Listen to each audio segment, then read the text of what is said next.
Mr. Chairman, sir, I welcome this opportunity which has been provided by this Honorable House to discuss this statement which I made the other day before the Honorable members. I welcome this opportunity for two reasons. Firstly, it gives me an opportunity of removing some misgivings which are entertained by the honorable members.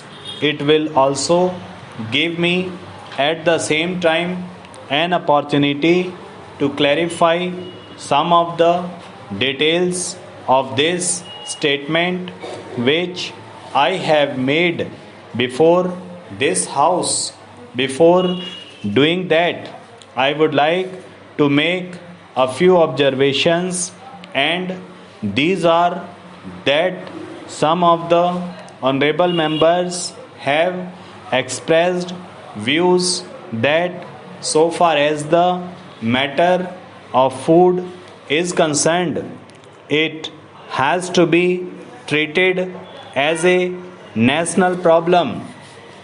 I do agree with those honorable members who have suggested that so far as this problem is concerned, let us have a national outlook and let us not bring politics into it, and let us try to see how we can overcome the difficulties with which we are faced, how we can make food available to our people at a reasonable price, and how we can help in the increased production of food grains and cereals and other commodities, so that we may not have to face this kind of difficulty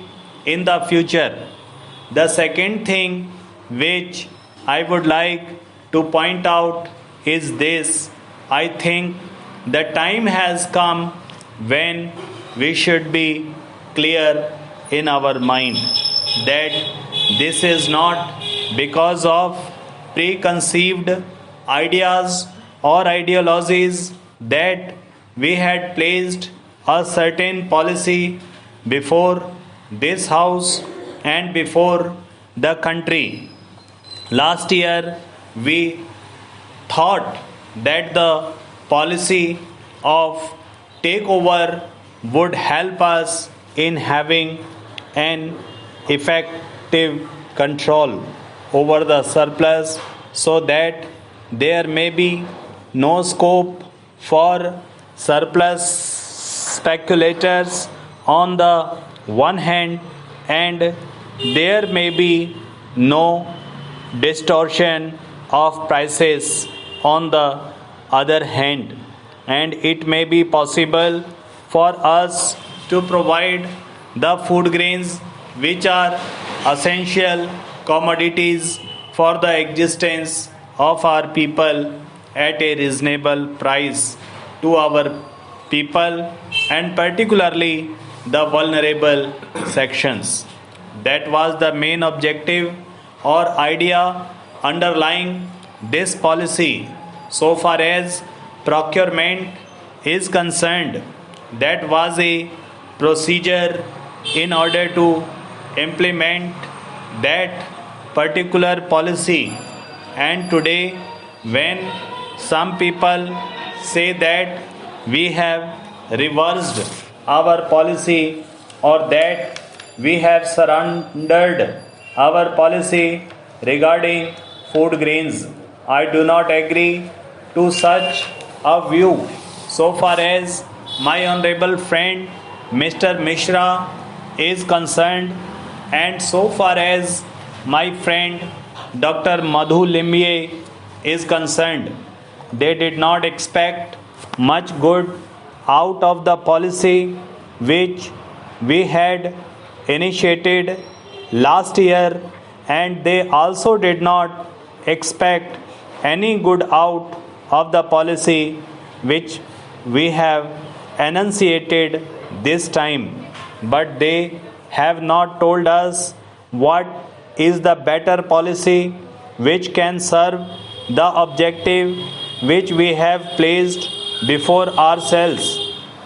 Now, sir, I would like to point out one thing.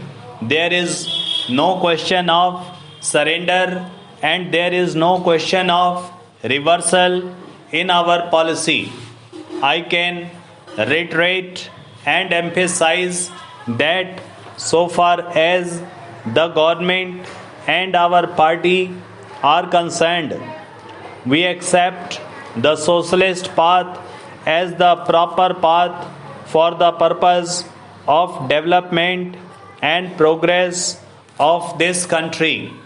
We are very clear about this. We shall pursue this path. Maybe that we may have to change the emphasis from time to time. Maybe we may have to change the direction from time to time. But we hope that the goal that we have set before ourselves will be achieved in the long run. Now the question before us is this: why did the policy which we had placed before the House and was accepted by it was not a success? I can give you a number of reasons for this.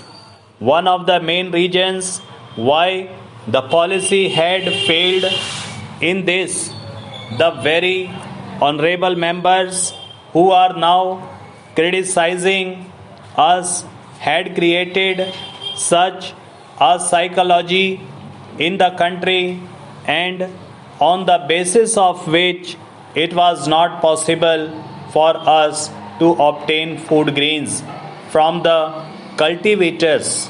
I would like my honorable friend to realize one thing. This was the policy placed before the country by us.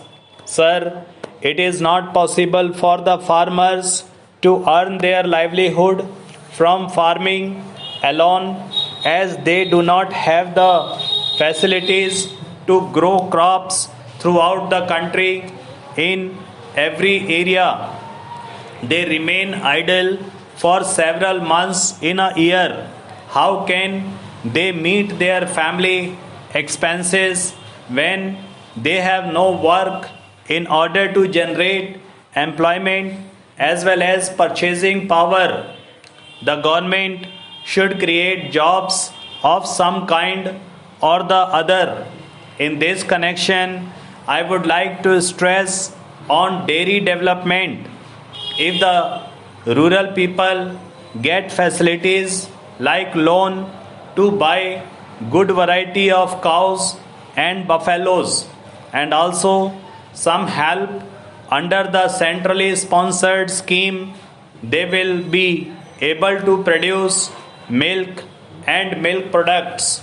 Therefore, I urge the government of India to pay adequate attention to promote dairy in different parts of the country.